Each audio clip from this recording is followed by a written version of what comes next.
Students, we are going through the chapter This is Geordie's Fawn. Before moving further, let's revise what we have read yesterday. Geordie's father gave him permission to bring the fawn home, but he also said to take permission from his mother. Geordie came to the table and sat down very quietly. The mother was pouring coffee in the cups. She was taken aback when Geordie talked of bringing the fawn home. Seeing the mother reluctant, means unwilling, Geordie told what his father has said. He said that Penny has said it would be ungrateful to leave the fawn to starve. Starve means hungry. Before the mother could say anything, Dr. Wilson spoke. He told Geordie's mother that nothing in the world come quite free. He meant that they have to pay some price for having taken the life of the doe. Here the price was to raise the fawn. Then Millville offered to take Geordie on his horse to the forest. The mother felt helpless. She only told Geordie that he could give the fawn his milk. She would not give him anything else to feed the fawn. Millville mounted his horse, means sat on the horse. He sat Geordie behind him on the horse. Geordie assured his mother that he would be back before dinner. Now Millville asked Geordie how he knew that the fawn was male. Geordie said that the spots on the fawn were all in a line. This indicated that the fawn was male. Now, next part. Geordie gave himself over to thought of the fawn, means Geordie engaged himself in thinking about the fawn. They crossed a deserted piece of land in the forest. Geordie gave directions as he told Millville to turn towards the north, where Penny, his father, got bitten by a snake.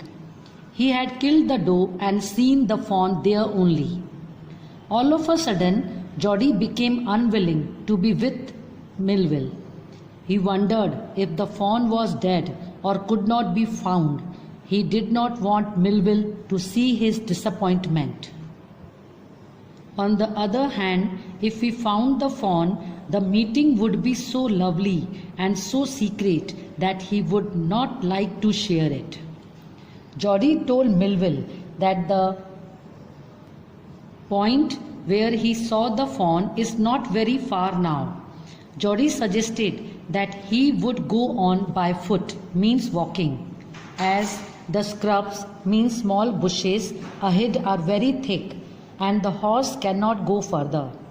Millville was unwilling to leave Geordie alone because Geordie might get lost in the forest or bitten by a snake too.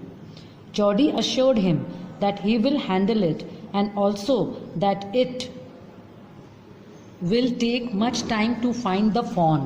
In case he is wandered, means travel further, means if the fawn is far away, so it will take time. He told Millville to leave him nearby.